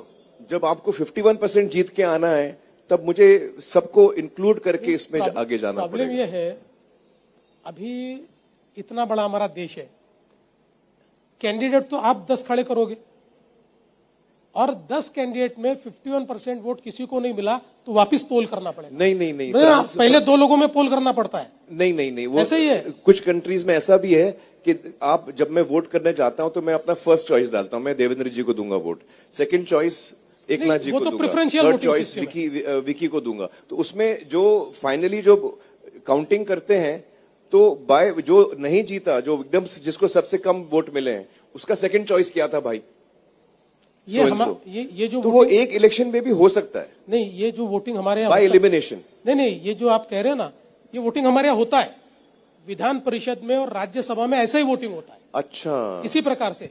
लेकिन ये वोटिंग किसके लिए है? ये वोटिंग जहां पर जिस समय हमने वोटिंग शुरू किया जी, उस समय की हमारी जो स्थिति थी, जहां 100% लोग पढ़े लिखे हैं, जिनको वोटिंग पैटर्न समझता है, वही प्रेफरेंशियल वोटिंग। अभी मैं आपको क्या बताऊं, हमारे एमएलएस भी 250 वोट पड़ते हैं, समझ लो 288 एमएलएस के, उसमें भी 10 वोट 25 वोट कभी कभी बर्बाद हो जाते हैं, क्योंकि उनको भी नहीं समझता 1 2 3 कैसे वोटिंग करना है, how to give the preference. It's a very difficult. इससे आप एक्सक्लूजन करोगे लोगों का। We have to include people. लेकिन आप सोचिए, मेरे थॉट्स पे आप सोचिए। देवेंद्र जी, मैं थोड़े लाइट सवाल पे आता हूं अभी। एक दफा ये सारे जितने सवाल मैंने पूछे हैं देवेंद्र जी से, बाय द वे हम लोग बहुत दफा मिले हैं, ये पहला मौका हुआ है मेरा कि मैं आपसे ये सारी बातें, हम लोग बाकी तो हम लोग एग्रीकल्चर और पानी पे बातें करते रहते हैं, लेकिन एक दफा देवेंद्र जी मेरे घर पे आए थे और मैंने उनसे पूछा था कि आपकी अमृता जी से शादी कैसे हुई। तो मैं आपका जो जवाब है सबके सामने आप अगर हमसे शेयर करना चाहेंगे, क्योंकि मुझे वो कहानी बहुत पसंद आई थी, प्लीज हमारे साथ शेयर करिए। ऐसा है कि मतलब अमृता से जो मेरी शादी हुई, तो मैंने शादी करना ऐसा जब विचार किया तो ऑब्वियसली मेरी माँ ने कोई मैरिज ब्यूरो में रजिस्टर करके और वहां से कुछ फोटोग्राफ्स वगैरह लेकर आकर मेरे सामने रखे।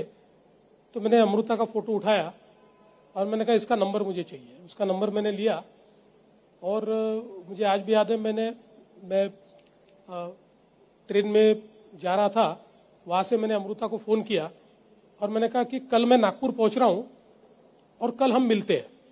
डायरेक्ट फोन करके मैंने बोला, तो मतलब कोइंसिडेंटली वो उसका जन्मदिन भी था, वो तो मुझे बाद में पता चला।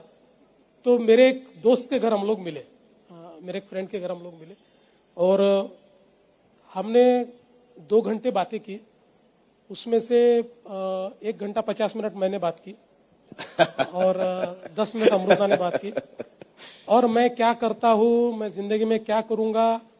और उसको पहली मुलाकात में मैंने बताया मैं जिंदगी भर राजनीति में रहने वाला हूँ, कभी कोई बिजनेस नहीं करूंगा, कभी पैसा नहीं कमाऊंगा। वो नौकरी करती थी, वो अच्छी पोस्ट पे थी उस समय भी बैंक में।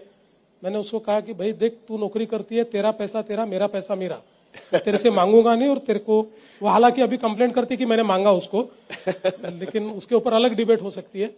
ऐसा करके हमारी बातचीत खत्म हो गई। फिर कुछ दिनों तक हमारा कोई संपर्क नहीं हुआ। फिर एक दिन उसका मुझे फोन आया। अच्छा। और उसने कहा कि मैं मुंबई में हूँ बैंक के काम से, तो मुझे मिलने के लिए आओ जी। तो यहीं किसी होटल में वो रुकी हुई थी, मैं अपना एमएलए हॉस्टल में रुकता था। तो मैं फिर अमृता को मिलने गया। फिर 1-1.25 घंटा बात हुई। अभी उसने थोड़ी ज्यादा बात की, मतलब प्रोपोर्शनेटली मैंने ज्यादा बात की वैसे। और फिर कई चीजें जिंदगी की सारी बातचीत हुई। उसके बाद वो चली गई, मैं चला गया। फिर 15-20 दिन, महीना भर कोई वो नहीं था, संपर्क नहीं हुआ। फिर एक दिन अमृता को मैंने कहा कि चलो लॉन्ग ड्राइव पे, उसको बैठाया और 2-3 घंटा मैंने घुमाया। और जब तक फाइनल करके उसने कह दिया कि चलो अब हाँ है, तो फिर हम लोग आप गाड़ी चलाते रहे? गाड़ी चलाते रहे। फिर सीधा, तब तक ना उसने मेरे माँ बाप को देखा था, ना मैंने उसके माँ बाप को देखा था। सीधा फिर गाड़ी लेकर उनके घर गए। अच्छा। उनकी मदर पेरेंट्स को हम मिले। फिर बाद में मेरे पेरेंट्स को हम लोग मिले। तो जी। इस प्रकार से हमारा कॉन्ट्रैक्ट मैरिज हुआ कि भाई वो मुझे कुछ नहीं मांगेंगे और मैं उसको कुछ नहीं मांगूंगा।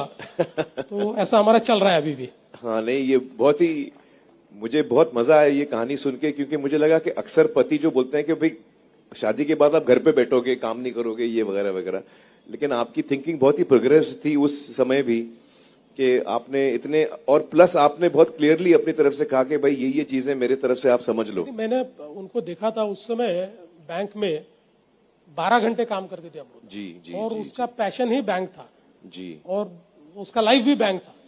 तो उनको तो मैंने कहा भाई, आपको जिस समय मैं मुंबई आया उस समय भी मैंने उनको कहा था कि भाई आप देखिए, अगर आपकी बैंक आपको मुंबई में ट्रांसफर देती है तो आप मुंबई आ जाइए, नहीं देती है और आपको करना है तो। फॉर्चुनेटली बैंक ने उनको ट्रांसफर दे दिया यहाँ पर। चूंकि मैं चीफ मिनिस्टर था तो फिर उन्होंने बैंक को ये कहा कि मुझे बैक ऑफिस का जॉब दीजिए, क्योंकि ओरिजिनल उनका जॉब ये मार्केटिंग का था ये। अच्छा, तब तक आप सीएम बन चुके थे? अब मैं बाद में बना, मैं बाद तो में बना, हाँ। उस समय एमएलए था। एमएलए थे, हाँ। और आपकी जानकारी के लिए बताता हूँ, वो बाद में घर में जाकर मुझे गाली देगी, लेकिन एमएलए क्या होता है अमृता को पता नहीं था जब मेरे से शादी हुई।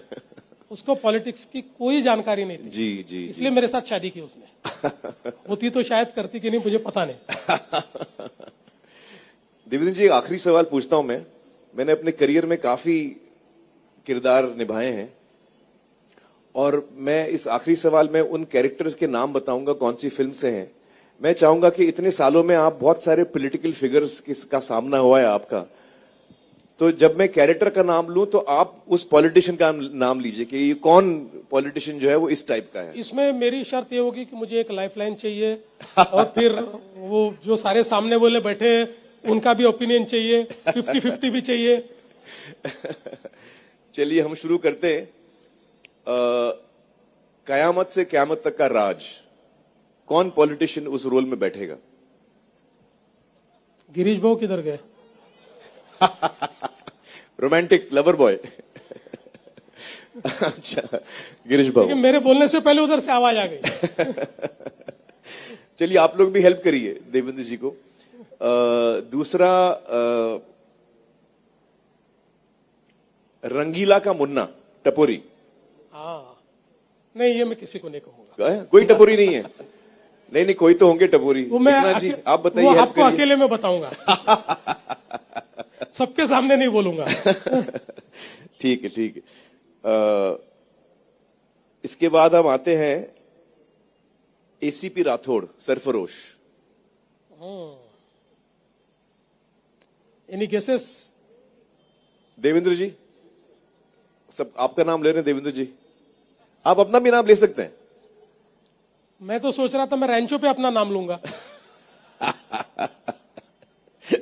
नहीं, आप सारे फिर लोग अपना नाम भी ले सकते हैं। तो चलिए, देवेंद्र जी फॉर एसीपी राठौड़, अच्छा है, गुड वन।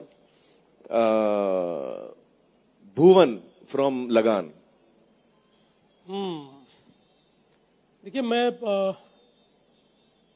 वैसे तुलना थोड़ी अलग हो जाएगी, लेकिन भुवन का जो कैरेक्टर है वो एक प्रकार से सबको यूनिफाई करके जी जी जी, और सब में सबको एक साथ लेके आगे चलता लेके वो जो लड़ाई लड़ता है, हम्म। तो ऐसी लड़ाई लड़ने का जो एक मतलब जज्बा है वो हमारे प्रधानमंत्री जी में है, मोदी जी में। वाह वाह। दिल चाहता का आकाश बहुत ही नॉटी है वो, उस पर भरोसा बिल्कुल नहीं किया जा सकता है। इसका रोल कौन करेगा आपके हिसाब से? कई लोगों ने हमारा भरोसा तोड़ा है। उनमें से किसी को भी कास्ट कर लो। ठीक है, मैं प्रेस नहीं करूंगा उसके लिए। अपना रंग दे बसंती का डीजे बड़ा इमोशनल है, दिलदार आदमी है, जान भी दे देता है। उसकी लास्ट में एक लाइन है कि जिंदगी जीने के दो ही तरीके हैं, एक जो हो रहा है चुपचाप बर्दाश्त करते रहो, नहीं तो जिम्मेदारी उठाओ उसे बदलने की। क्या बात है, बताइए भाई। एकनाथ जी, एकनाथ जी वैसे ही है। हाँ, ये एकनाथ अच्छी जी बात है, हाँ, डेयरिंग वैसे ही है। हाँ। तारे जमी पर का Nikum sir, oh, very sensitive, very sensitive. Lot of empathy, lot of sensitivity.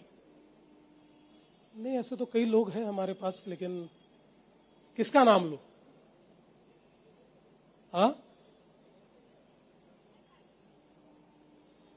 कौन कौन? शिंदे साहब का नाम वापिस आ रहा है। अच्छा। शिंदे साहब को मल्टीपल रोल है। वाह।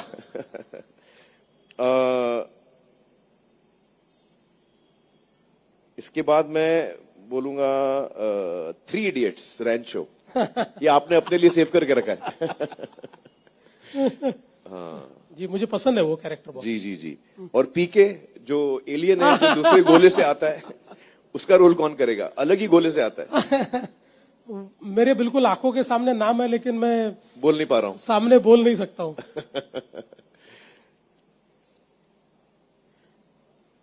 आई थिंक अमृता जी को नाम पर समझ में बोलना आ गया। चाहती है, लेकिन मैं नहीं चाह रहा हूं कि वो नाम बोले। मैं समझ रहा हूं यहां से, लेकिन मैं नहीं चाह रहा हूं कि वो नाम बोले। ठीक है ठीक है। और महावीर फोगाट, दंगल। हाँ, दंगल। महावीर फोगाट भी हमारे शिंदे जी है। अच्छा, हाँ बिल्कुल, वाह क्या बात है। एकदम। आपने दंगल किया, कुश्ती किया एकनाथ जी? वाह वाह। लेकिन आपने असली तो मुझे पूछा ही नहीं। कौन सा? गजनी। गजनी, हाँ। गजनी रह गया। देखिए, मेरी याददाश्त कमजोर है, तो गजनी कौन है हमारे पॉलिटिशियंस में से? उसका जवाब शिंदे जी बताएंगे आपको। शिंदे जी जानते हैं शिंदे जी गजनी को, कौन है। अरे माइक दो, शिंदे जी को माइक दो प्लीज, प्लीज माइक दो। गजनी पर्सनली बताएंगे। बताइए ना देवेंद्र जी। हाँ नहीं। ठीक है, बहुत बहुत शुक्रिया देवेंद्र जी, आपने इतने खुल के हर सवाल का जवाब दिया। आई थिंक आपके जवाबों से हम लोग को बहुत कुछ इंकरेजमेंट भी मिला, एक हम लोगों को एक कॉन्फिडेंस मिलता है कि जो हमारे लीडर हैं वो इन सारे विषयों पर सोच रहे हैं। और मेरा तो हमेशा से ये मानना है कि क्योंकि हम पिछले 10 सालों से काम कर रहे हैं, तो मेरे दिल में आपके लिए बहुत इज्जत है। आपकी इंटेग्रिटी, आपका फोकस, आपका हार्ड वर्क, आपका डेडिकेशन, आप जो भी मैटर सामने आता है आप बहुत ही समझदारी से उसका सोल्यूशन निकालते हैं। आप सुनते बहुत ध्यान से हैं, विच is a wonderful quality for a leader. तो मेरी शुभकामनाएं आपके साथ है कि आप हमारे राज्य को और भी आगे ले जाएं, थैंक यू। अपनी टीम के साथ और भी आगे ले जाएं, और हमें न सिर्फ देश में बट दुनिया का सबसे बड़ा राज्य माना जाए। हर हैप्पीनेस कोशेंट में इकोनॉमिकली इन एवरी वे हमारी शुभकामनाएं आपके साथ हैं। बहुत बहुत शुक्रिया।